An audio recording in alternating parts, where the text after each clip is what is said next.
एक तरफ, और हम वो तस्वीरें दिखाएंगे, कोलकाता में कांग्रेस के वर्कर्स, कांग्रेस के कार्यकर्ता सड़कों पर थे आज, वो नारे उठा रहे थे, वो नारे लगा रहे थे, कह रहे थे वी वांट जस्टिस। पर राहुल जी से जब सवाल यही पूछा गया उत्तर प्रदेश में, उन्होंने कहा कि डाइवर्ट मत कीजिए। तो किसकी आवाज सुने, राहुल जी की सुने या इन कांग्रेस कार्यकर्ताओं की सुने? देखिए पद्मजा जी, मुझे लगता है कि भारतीय राजनीति में इतना संवेदनहीन चेहरा नेता प्रतिपक्ष का होगा, ये किसी को कल्पना भी नहीं रही। किसी राज्य में दुष्कर्म एकदम से समाप्त हो गया है, हत्याएं खत्म हो गई हैं, अपहरण वसूली का धंधा खत्म हो गया है, ये हम में से कोई कह नहीं सकता। और ऐसा जिस दिन हो जाएगा तो बड़ा अच्छा हो, ईश्वर करे ये हो। लेकिन कोई ऐसी घटना हो, कोई ऐसा पाप कर्म हो, घृणित कर्म हो, उसके बाद राज्य सरकार इस तरह से, मतलब क्या कहें, राज्य का मुखिया जिसके पास गृह मंत्रालय, स्वास्थ्य मंत्रालय दोनों हो, वो प्रदर्शन कर रहा है।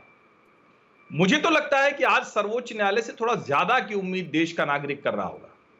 उस डॉक्टर बेटी के लिए इंसाफ मांगने वाले थोड़ा सा और उम्मीद कर रहे थे। सर्वोच्च न्यायालय ने उम्मीद जगाई है, इसमें कहीं कोई संदेह नहीं। लेकिन उन्होंने जब सुओ मोटो इसको स्वतः संज्ञान ले लिया तो उनको पूछना चाहिए था, क्या इस सरकार को रहने का हक है? जहां सीधे सीधे दिख रहा है। और कमाल की बात यह है कि मैं देख रहा था कि अभी जब कह रही थी तो तृणमूल कांग्रेस के नेता लगातार बीच में बोल रहे हैं, यानी उनके पास बोलने के लिए अपने शब्द नहीं है, दूसरा कोई अपनी बात ठीक से कह नहीं पाए। ये वो फासिस्ट मानसिकता है, ये वो फांसीवादी प्रवृत्ति है जो दिखती है। जहां पर कोलकाता पुलिस, उसके कमिश्नर, पश्चिम बंगाल पुलिस, वो कुछ भी कहने वालों के पास एक नोटिस भेज देती है कि देखिए लाल बाजार साइबर पुलिस थाने से आ गया आपके पास, बोलिएगा नहीं, चुप रहिएगा नहीं तो हम आपके खिलाफ कार्रवाई करेंगे। क्यों? क्योंकि वो जो पीड़ित के परिवार वाले हैं, वो जो उसके साथी डॉक्टर हैं, वो जो कुछ भी बोल रहे हैं उसको आप नहीं जाने दीजिए। सब कुछ एक ब्रैकेट में सारी इंफॉर्मेशन बंगाल के संदर्भ में आनी चाहिए। ये तो भला हो कि आज का समय का ऐसा है कि देश के अलग अलग हिस्सों से आवाजें उठ रही हैं, कहीं कोई ऐसा नहीं जो इसके खिलाफ नहीं खड़ा हो। लेकिन इसके बावजूद अगर नेता प्रतिपक्ष, आप खूब सवाल कीजिए, भाजपा सरकार हो, दूसरी सरकार हो, खूब कीजिए, नेता प्रतिपक्ष आज की तारीख तक कलकत्ता नहीं जा पाए।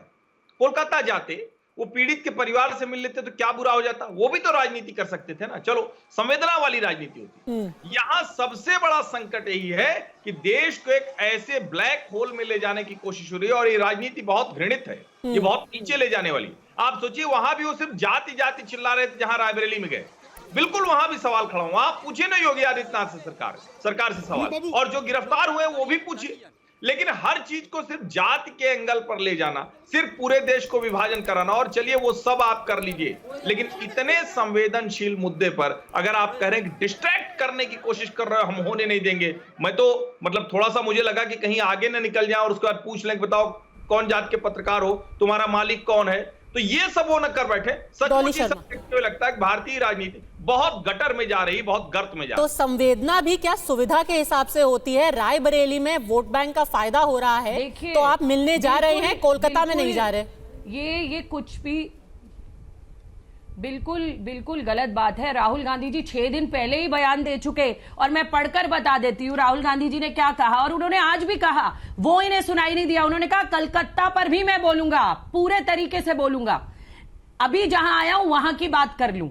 लेकिन राहुल जी ने क्या कहा 6 दिन पहले, वो सुनिए, मैं पूरा बयान पढ़कर बताती हूं। उन्होंने कहा प्रधानमंत्री जी की तरह नहीं किया, मणिपुर पर मां नहीं बोला और वहां का इस्तीफा नहीं लिया। उन्होंने कलकत्ता पर क्या कहा? उन्होंने कहा कलकत्ता में जूनियर डॉक्टर के साथ हुई रेप और मर्डर की विभत्स घटना से पूरा देश स्तब्ध है। उसके साथ हुए क्रूर और अमानवीय कृत्य की परत दर परत जिस तरह खुलकर सामने आ रही है, उससे डॉक्टर्स कम्युनिटी और महिलाओं के बीच असुरक्षा का माहौल है।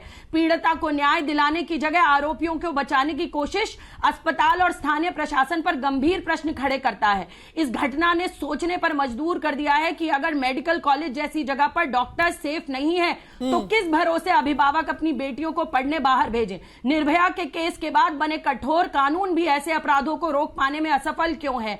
हाथरस से उन्नाव और कठुआ से लेकर कलकत्ता तक महिलाओं के खिलाफ लगातार बढ़ती घटनाओं पर हर दल, हर वर्ग को मिलकर गंभीर विचार विमर्श कर ठोस उपाय करने होंगे। मैं इस असहनीय कष्ट में पीड़िता के परिवार के साथ खड़ा हूं। उन्हें हर हाल में न्याय मिले और दोषियों को कड़ी से कड़ी सजा मिले और हर्षवर्धन जी। समाज में एक नजीर की तरह प्रस्तुत की जाए। ये बात बिना लाग लपेट के निंदा की, ये राहुल जी ने बोला है। अच्छा पद्मजा जी, ये जो सारा कुछ था, पद्मजा जी, मैं ये बोलूं? देश के हर व्यक्ति की भावना हो सकती है, लेकिन जरा सोचिए, किसी भी संवेदनशील व्यक्ति को आज हाथरस कठुआ उन्नाव याद आ सकता है। हाथरस का ही वो वीडियो था ना, जिसमें प्रियंका राहुल गाड़ी में निकले थे और गए थे, और वो वीडियो बड़ा वायरल हुआ था।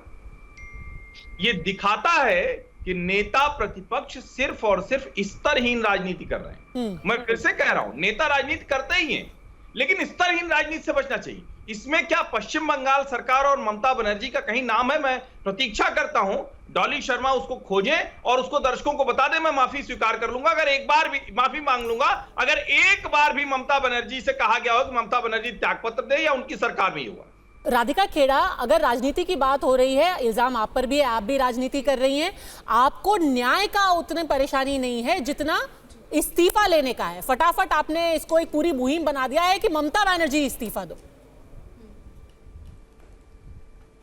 पद्मजा जी, मैं जब से इस डिबेट पे बैठी हूँ, मैंने क्या एक बार भी जो टॉपिक है कलकत्ता का रेप केस, उससे इधर उधर गई?